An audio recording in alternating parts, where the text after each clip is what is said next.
Hi guys, today we're making these soft shell chocolate cake tacos. Now I know you may be thinking, Emma, why do I need to make chocolate cake tacos?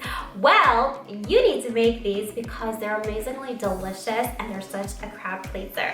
And the best part is that these take 5 minutes to make. There's no oven required. You just bring these to the table and everybody can assemble their own.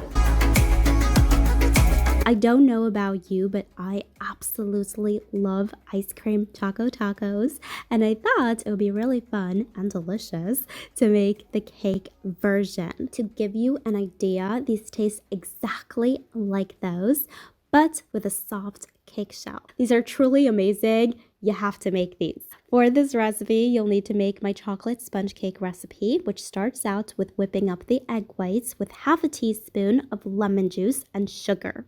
You want to add the sugar gradually, 1 tablespoon at a time. And instead of reaching stiff peaks today, you want to whip these egg whites until medium peaks form. When you lift your beaters, the egg whites should hold their shape, but their peaks should kind of flop over. That is what we're looking for. Set the egg whites to the side, and if you're new to my channel, welcome. Make sure to subscribe and click that notification bell. I post new videos every week. In this other bowl, I have some hot melted butter, and we're going to bloom the cocoa powder. Blooming the cocoa powder is essentially adding cocoa powder to any hot liquid. This intensifies its flavor, giving you a deeper flavored chocolate cake. You're also going to add your egg yolks. At this point, this mixture may seem like it's about to separate, but once you add the milk and the dry ingredients, everything will combine nicely. I did sift the flour, and you want to mix this batter just until it comes together. As soon as you don't see any more flour or any more lumps, stop mixing. Okay, so we're ready to fold in the egg whites. You want to initially mix in 3 to 4 big spoonfuls of the meringue into your cake batter. This helps to lighten the batter and allows it to become a similar consistency to the meringue. So when you go to fold in the remaining egg whites, it's just easier to combine these two together. Careful when you're folding the remaining egg whites. We don't want this batter to lose too much air. Now we're going to cook this cake, or cakes I should say, on the stove. Super simple, easy, and it takes 5 minutes. You'll need a non-stick frying pan, lightly greased. Allow the pan to become hot, and then once you add the batter, lower your heat to low.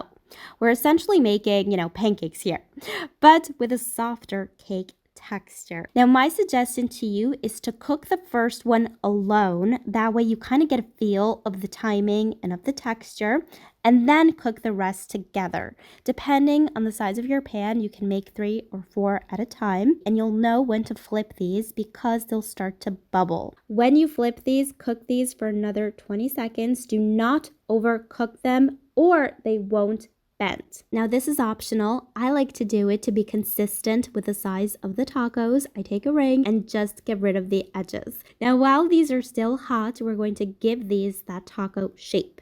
All you need to do is fold your cake and allow it to cool completely this way. Be creative. I was using some clean mugs, but anything that has some weight to it will work. These don't take long at all to cool, 10 minutes, and they'll cool and they'll hold their shape. Okay, so moving on, we're going to make the filling and the chocolate shell coating. The filling is just a simple Chantilly cream. It's heavy cream, vanilla, and sugar whipped to stiff peaks. Now, if you want to flavor this cream, you can either add some melted whole chocolate, some Nutella, or some peanut butter.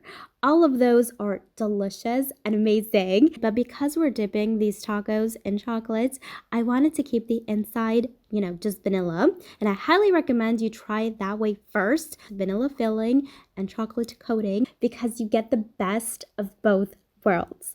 The chocolate coating is ganache. You'll need some good quality chocolate cut into small pieces. We're going to move over to the stove and heat up some heavy cream. We're not looking for this cream to actually boil, so put your flame on medium-low, and as soon as it starts to simmer, it's done.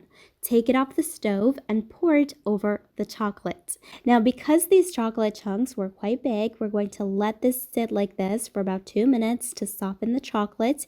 If you were to stir this immediately, the heat would just escape and your cream would would start to cool down and it wouldn't be able to melt the chocolate. If that does happen, just pop this mixture into the microwave for about 20 to 30 seconds and it will heat up again and finish melting the chocolate. You want to mix this well until the mixture has fully melted and is combined. Now this needs to sit for about 15 minutes. You don't want it to be hot when you dip your cakes into the ganache. Take the cake shells. I like to use a piping bag. It's just easier and faster to fill these, but a spoon works just fine. What you could also do is bring the empty cake shells to the table and everybody assembles their own. Smooth out the cream and you're going to take each cake and dip it into the chocolate. Hold it upside down for a few seconds, that way the excess drips off, and top this with peanuts. The peanuts have this amazing crunch, but also a slight saltiness that will truly make these the best thing in the entire world. I can definitely see these at a kid's birthday party, instead of cupcakes. I think they'd be such a hit. But I'll be honest, my mom and I devoured these. They're so good. They're soft and creamy and chocolatey, and I think that you and your entire family will love these.